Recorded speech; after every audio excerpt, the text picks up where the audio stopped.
Hey guys, welcome to Parents Unfiltered. This is Gabby, and I'm here with Cheyenne. Hey. And Joshua. What up, everybody?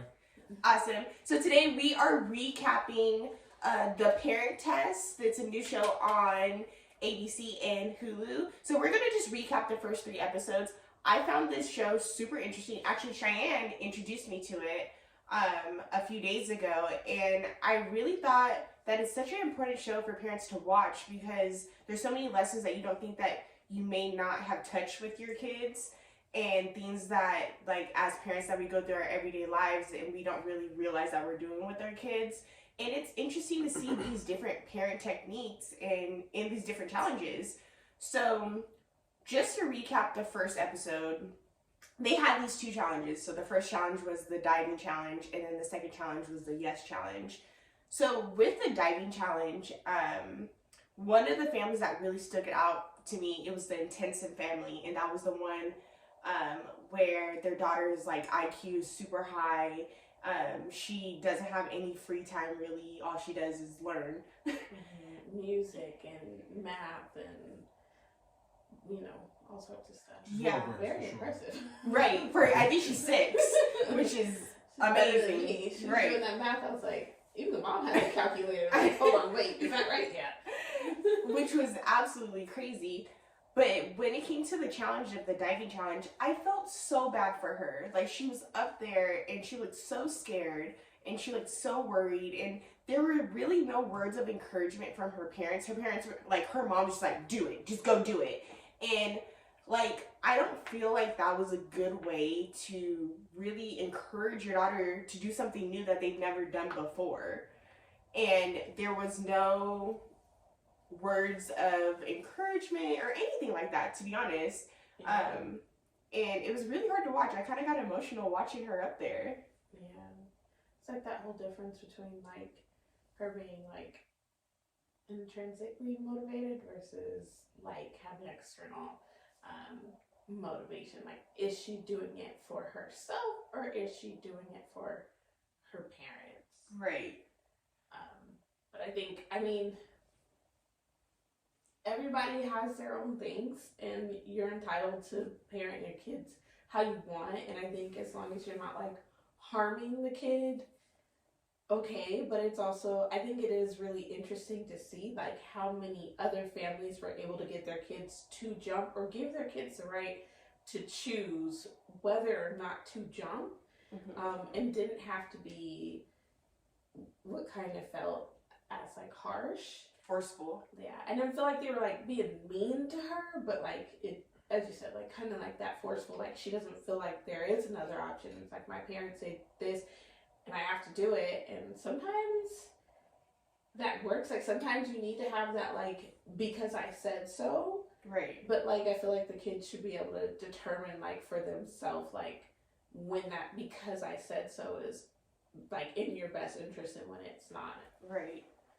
And then really the families that got their kids to jump, it was all about words of encouragement. Like, I especially like, I think it was the Natural family. They were one of the last families to go, and they had their daughter jump off the small one first, and like, look, you can do it, by like showing them like, look, you did it on this one, let's go ahead and try that one. And then just the words of encouragement that not only the parents but the other siblings were giving. And that was super awesome to watch. And that would be something that I feel like we would do with our kids. Jay, what do you think? I think that, like with our kids specifically, I think we kind of talked about it the other day. Grayson would probably be more than willing to do it. He's a daredevil, he'd probably be all open to it. Liam, on the other hand, I think he'd be the one that needed a little bit more of encouragement, a little coaxing to it. But ultimately, I think like we're the way that we are as former like competitive athletes, and the way that our drive to want to do things, like I was watching it and I was talking to myself, and I was like as if Liam was on the diving board, you know what I mean? I was like, come on, Pop, like you can do it, like, you know what I mean? I was encouraging him, just as I would if he was on a basketball court, on the field, in the classroom, studying, spelling words, reading, whatever it may be.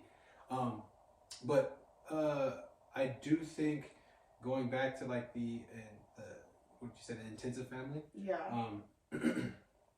She just to kind of touch on what you were saying, like, is she doing it for herself or is she doing it for the parents? Like right now, she's doing a lot of those things because of her parents, like Right. 100%. But I think later on down the road, which is the benefits that I can see from that type of parenting style, is that she'll respect and appreciate her parents for pushing her in those ways. It may not be everything that they push her to do, but there will be some things where she'd be appreciative of and kind of be able to reflect in retrospect, like, oh, I'm glad they did do this for me, or they were like this with me, to be able to learn X, Y, Z. I think there are a lot of the different, it's an interesting show, and I think a lot of the different parenting styles, I don't think I fit into any specific category necessarily. Right. But I think a lot of the different parenting styles, and just kind of see how they go about their day-to-days it's interesting, to say the least, for sure. Yeah. I kind of also, that made me think about the idea also that it's also dependent upon the kid. Just because one kid wouldn't do it doesn't mean like the other kid wouldn't do it in the same household. And some things that motivate some kids don't motivate other kids. Right. So you might be able to like, just do it for one kid. And you might need to be like, it's okay, baby, you got this, for another kid. I think that's also important to keep in mind. Every kid is different. And so like just the snips and stuff that they show here, you know, there's other kids in the families, you know, who knows how it went with other ones. And keep in mind also like production Right. right, is behind all of this. Because yeah, different strokes for different folks, there's different motivations. And I do like the whole like idea of like, yeah, maybe later on down the road, like how is this going to impact the kid?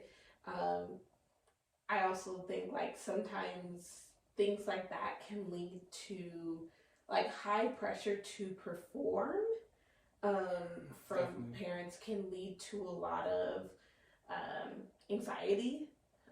It could lead to a lot of like sometimes it can lead to like being like that type of stuff, like pushing kids towards great things, and sometimes it can lead to pushing kids towards like collapse. Right. You know, so, but I mean, that can happen no matter how you do it. So, but just things to keep in mind. But I do like the fact that, like, yeah, there's some positives to that as well. And also, she's gonna be so talented when she gets older. Facts. The Facts. world is gonna be her oyster. Yeah, so many different things that she's talented at 6 years old. Like, the world is hers when she gets older. That's gonna be amazing. Moving on to the second challenge. So honestly, the only family I really want to talk about would be, I think they call them the scheduled or the structured, the routine family. something. Thank you. So the routine family, yeah. I can't even Not say laugh, it. but Yeah. So in the yes challenge, so in this challenge, like the kids pretty much had the opportunity for their parents to say yes to whatever they wanted. no nos. No nos. And I feel, before I even go into what happened, I'm a firm believer that kids are subject to their environment and they see things and then they replicate things. Like, I say bad words, my kids say bad words. Like, you know what I mean? Like, so I'm like a firm believer of like kids are subject to their environment and like the things they say and they hear it from other people, or they see it from other people. And in this challenge, this family, the son wanted to slap one of the dads. And I was like, he's seen this somewhere. He's either seen dad hit dad or dad hit kid or something on TV. He's seen this somewhere that he wasn't supposed to see it, for him to immediately say, like, out of my yes day, this is what I want to do. Because I feel like in our situation, my kids would ask me to go to Disneyland or some shit. Like they would never, as a yes day, be like, I want to hit my dad and this is what I want to do, my one yes. And that's just my personal opinion. But I was so taken back when the kid was like, I want to slap you in your face. And then, Yeah. bam. It definitely caught me off guard. I do like that the dad was just like, well, why would you want to do that? But I think that definitely could have been room for a little bit more of a conversation. Not sure if the dad just didn't want to explore it more, or was just so shocked and, you know, embarrassed. You have cameras and things like that. But it's important also, if the kid is so routine that they have so little wiggle room, right? They're not used to pushing boundaries and exploring different things. Like, the dad's like, come on, like, this is your free time. Like, what do you want to do with it? And they're like, let me slap you in the face. Like, you know what I mean? It's almost like it was like an impulsive Like an thought. impulsive thing. Like, and then also, like, if you're too close, like, to me, like, oh, no, do I get to punch you? Like, I don't know. So I think that it could be something that was modeled, something that they got to see, but maybe it was like, oh my gosh, I have to do the wildest thing that I can imagine. Okay. And maybe it was pushing that boundary of like, I'm gonna hit you, even though I feel like maybe we should be teaching our kids like hitting is not okay, so that's not the first thing that comes to their mind. Maybe that's not normal for the kid to be hitting people or something like that. Yeah. Or maybe that kid's like, you made me clean my room last night. Oh, you know what I mean? Like, who knows? You ain't never want to hit somebody like, cut me off. Like, you know, there's just a lot of different things that might like push you to that. So I do think it is something that could have been modeled, or they could have seen on TV or something like that. But I also feel like, you know, a lot of different things could have influenced that reaction. But it was still shocking. Yeah. In the moment. Yeah, for sure. It was. I was sitting there eating my popcorn. What's gonna happen? I would be like, you're not about to hit me. Is he gonna do it? Is he gonna do it? I couldn't. It's boundaries. Like, and I get it. And honestly, that wasn't like, even when you brought that up to me, that wasn't my first initial thought. Like, my first initial thought was just like, hell no. Like, yeah. I would have said no. Like, no. I know this That's not was something weird. that's No, not but happening, bro. no. What are you talking about? Like, there's boundaries for sure. And why? Again, I don't know. I truly don't know. It could have been an impulsive thought, like you're saying. It could have been that it was modeled. He's seen that somewhere. I don't know. But what I do know is, for myself and for my own, we established those boundaries, and that's that. Yeah, I would not have leaned in. I'm not about to lean in to see if you really gonna do it. Like, you just said you're gonna do it. I believe you. Yeah. We ain't going there. I'd be like, turn the cameras off real quick. Let me talk to you, kids. Let me talk to you. Hold on. Here, that's me out here making look crazy. Make me look crazy. Unlike me. I'd be effed up. Okay, moving on to episode 2.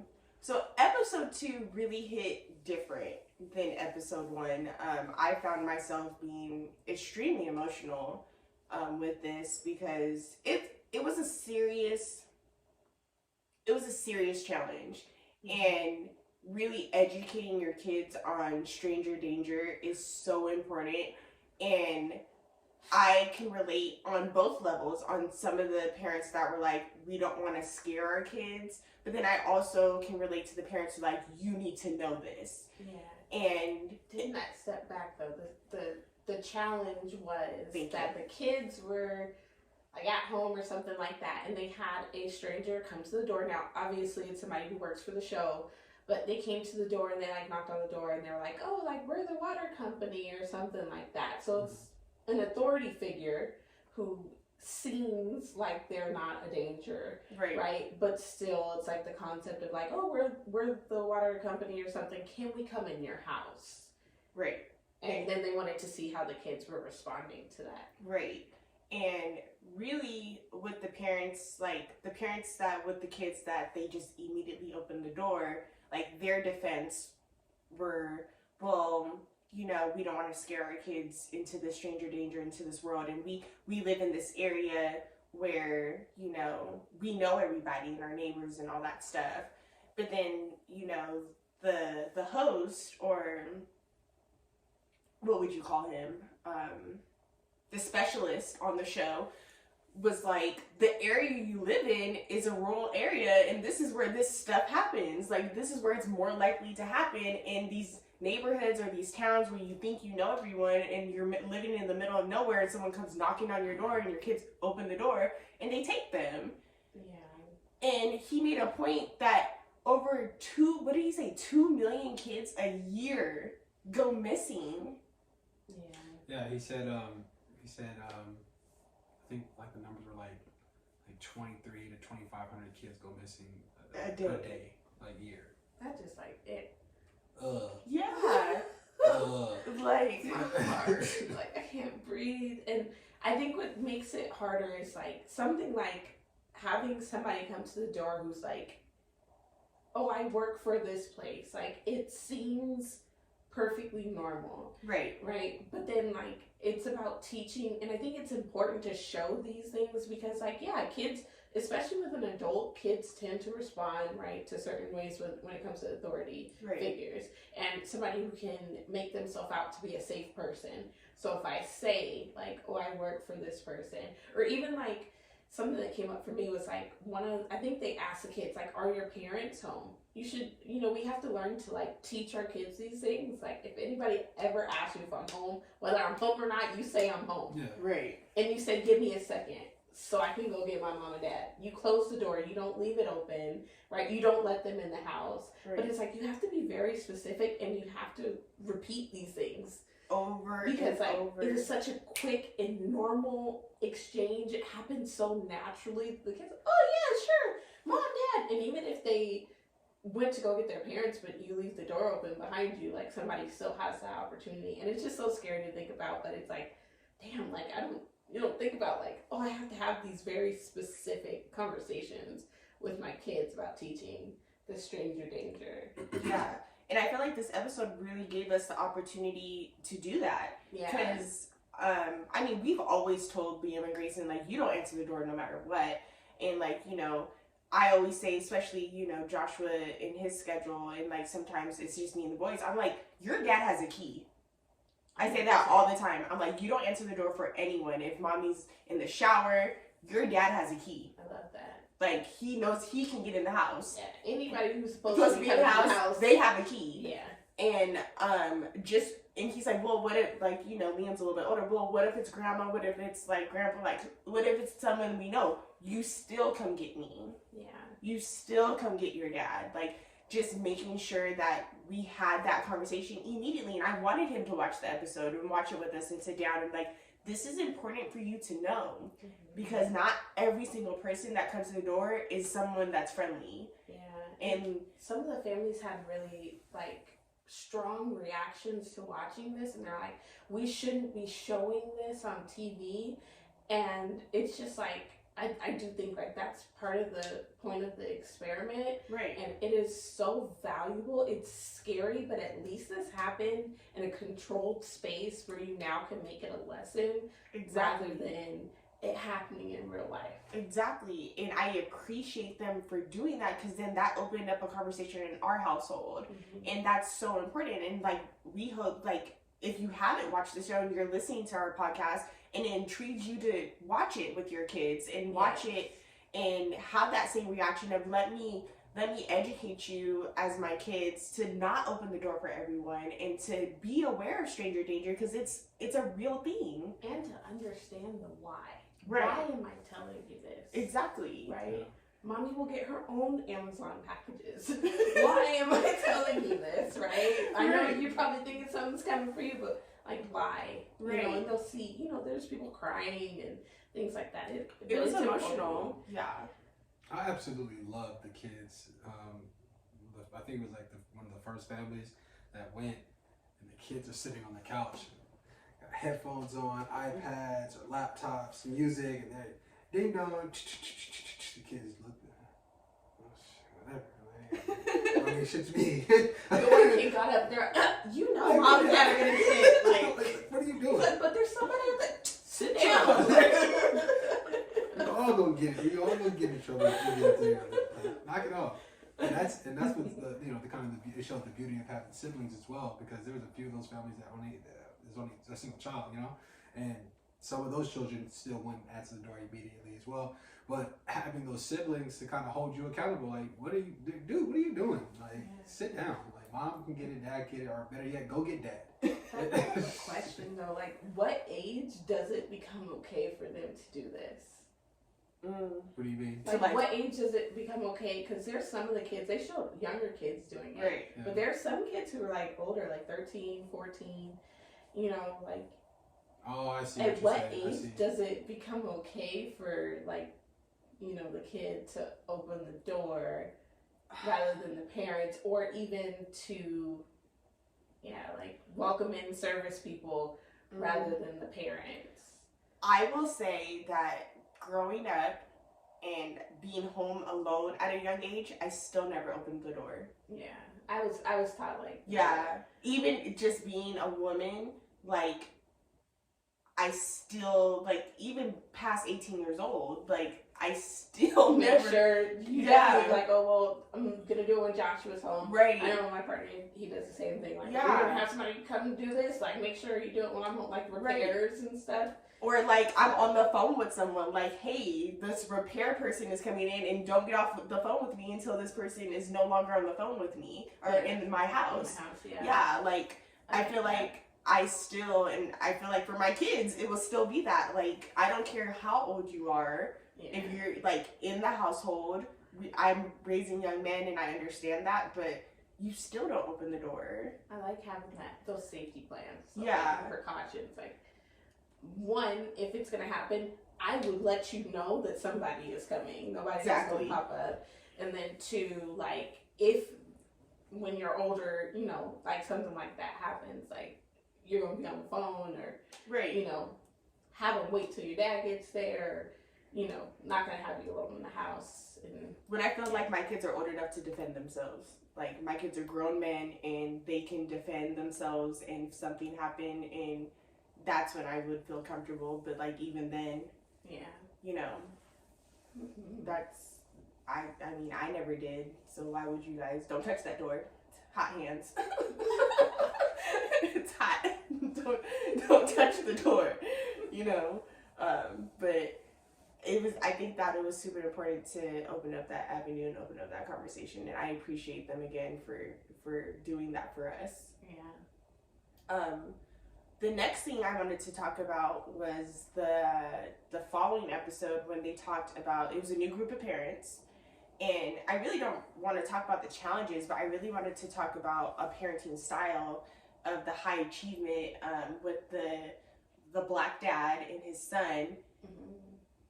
At first, and I feel like a lot of the parents felt this way, and you know, I felt like I feel like there should be a balance with parenting. Like there's times for play and there's times for learning, and I feel like that builds a healthy kid. Again, my own opinion, and that's how we raise our kids. And his reasoning behind why he is the way he is with his kid and the things that he did really, oh my gosh, I was crying.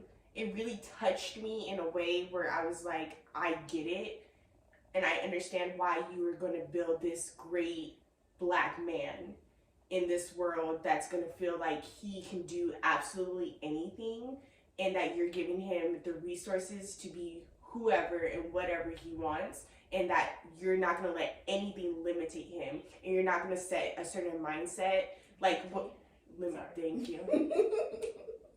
Education. But setting the mindset of when, you know, he was talking about the house, and he was talking about, you know, I wasn't going to buy this house, but then when my son told me only white people live in big houses, it made me change my purchase decision. That hit home. That hit in a different way, because I feel like we all want that for our kids. We never want our kids to feel less than being black young men. And in the society and the world that we live in today, they are at such a disadvantage already just being black and being young men. And a lot of people feel like they can only succeed in sports, in that one avenue, and that's the only way that they can make it. And he's really opening up the door for his son to succeed in so many different ways and see a different outlook on the world, and I can appreciate that. Do I agree with everything that he was saying? No, but I don't agree with most people, to be honest. But I appreciate his parenting style, and I appreciate his why. Yeah, Joshua, how did you feel about that one? I can kind of side with you as well, Gabby, with everything as well. Like I definitely appreciate that, pushing him. But there is one thing. There's just one thing that I and it's something that I believe in as well. As children, as kids, they only have this opportunity. Like we spoke earlier, there's only a small window before baby's not going to be baby anymore. pretty soon she's going to be 5, 6, 7, 8, 9, 10 years old. Like, whereas he'll be 8 this year. You got to be a kid at some point, you know. You have to allow them to be a kid, and it's almost as if you're not. We learn a lot through our mistakes and through trial and error. And if you're constantly, well, you're going to do it this way, and constantly this and that, you got to get it right. It's almost, he's kind of borderline like the intensive family. Right. You know what I mean? Where it's not really truly allowing him to fully engulf in being a kid. But it's something about his style, it's something about the way he's parenting his son that seems different than the way that the other family's parenting their daughter.